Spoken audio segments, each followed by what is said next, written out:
Made for some wet and wild football tonight. So if you didn't brave the elements, don't worry. We have the highlights for you right now on The Frenzy. Out to Lakota East. The Thunderhawks taking on Colerain. The ball boys busy tonight keeping that pigskin dry. Colerain with a 7-0 lead when Lakota East David Chenault plows his way in from 3 yards out, ties things up at 7. But Colerain's ground game would take over after that. From midfield, Jordan Asbury takes it to the right. Watch the cutback right here. Brings it back to the left side. He's outrunning the Thunderhawk defenders. He makes it a 14-7 Cardinal lead. Later on, quarterback Kelvin Cook says aloha to the ladies, drops back, sees no openings, but then the pass here, he tucks it away. He runs 40 yards for the score. Colerain rolls big in this one. The Cardinals win 35-7. Colerain improves to 4-0. Lakota East is now 2-2. All right, Moeller hosting powerhouse St. X from Louisville tonight. We pick things up in the third quarter. Big Mo up 17-12. Elijah Taylor making sure it stays that way. He gets the quarterback sack, drags him down, and then Moeller would add on some points to the board. Jack Gruber breaks free from a few Tiger paws here. He takes it in from 43 yards out for the touchdown, and Moeller opens up a 24-12 lead. The Crusaders win it by that score, 24-12. Moeller now improves to 4-0 on the season. Battle of the Unbeatens as Western Brown travel to New Richmond tonight. Neither team has had an easy time moving the ball. The rain forced both teams to feature the run. 3rd and goal from the 1. Western Brown's Nick Osborne breaks through. That's the first score of the game, 7-0 Broncos. Passing yards were definitely hard to come by, thanks to Mother Nature.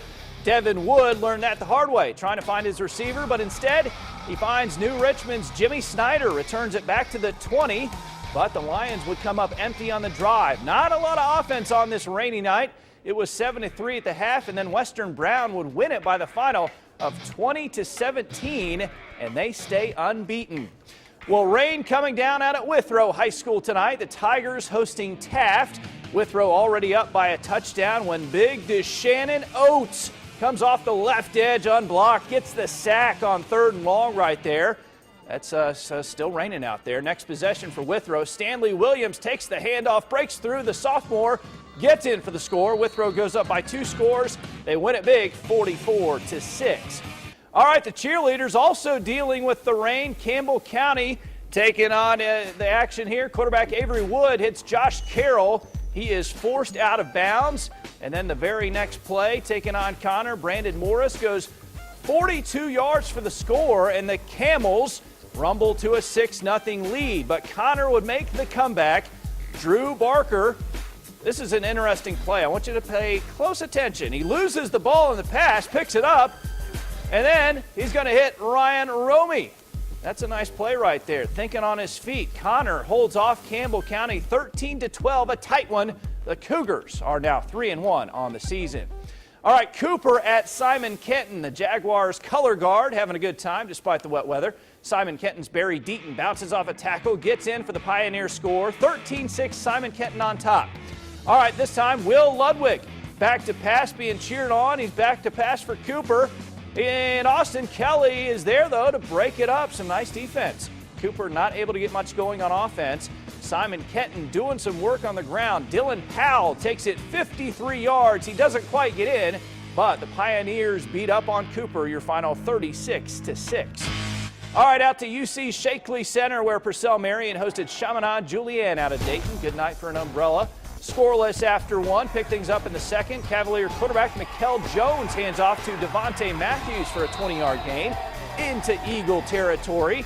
Jones finished this 72-yard drive with a 1-yard score. It's 6-0 Purcell Marion at the half. We head to the second half. CJ's Jacob Harrison rolls right, drops back, but Purcell's Zach Ward there for the sack.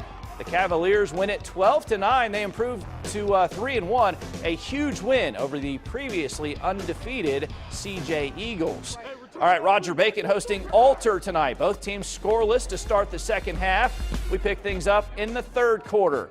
Alter gives it to Alex Salatin, but Bacon's Noah takes it away from him. The Spartans able to they take the ball inside the 20, but they would not get anything out of it. Alter finishes this 6-play drive with a 3-yard score up the middle, and it's 7-0 at the end of 3.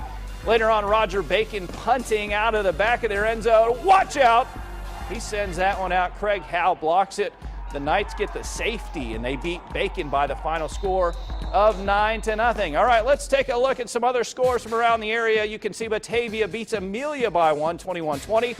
Walnut Hills falls to Anderson 40-13. Other scores from around the region, if we want to get to them, we can get to them. Oh, it is a slow night for the computers tonight. St. Xavier beats Cathedral 15-6. And Kings beats Turpin 12-9. But look how fancy the graphics are. Who cares if they're slow? Scott beats Holy Cross 55-13. And Dixie Heights gets the win over Newcath 36-7. One more score for you. I think we have it. And here it comes. Bishop Dwenger beats LaSalle 31-24. And Reading shuts out Finneytown by the final of 26-0. All right, we are not done yet. We'll get you set.